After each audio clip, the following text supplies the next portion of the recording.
স্মৃতির চিলেকোঠা গল্পবাস্তের আড্ডাখানাতে আজকের গল্প গোপাল ও নবাব।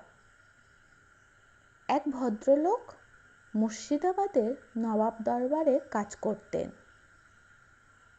প্রয়োজনে গোপালকে একবার নবাব দরবারে যেতে হয়েছিল। গোপালকে দেখেই ভদ্রলোক তার হাতে 50টি টাকা দিয়ে বললেন, দাদা, দয়া করে টাকাটা আপনি বাড়ি গিয়ে আমার স্ত্রীর হাতে চুপি চুপি দেবেন। আমার বাড়ির অন্য কেউ যেন টের না পায়, তাহলে খুব অনর্থ হবে। গোপাল টাকাটা ট্যাঁকে গুঁজে বললে, আপনি নিশ্চিন্তে থাকুন মশাই, আপনার এই টাকা দেওয়ার কথা কাকপক্ষীতেও টের পাবে না।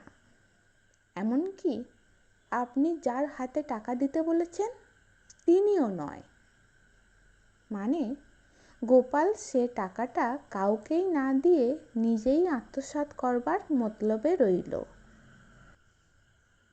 আজকের গল্প যদি আপনাদের ভালো লেগে থাকে তাহলে লাইক করবেন, শেয়ার করবেন, আর এই ধরনের আরও নানান স্বাদের গল্প শুনতে চাইলে স্মৃতির চিলেকোঠা চ্যানেলটাকে সাবস্ক্রাইব করে আমাদের সঙ্গে থাকবেন।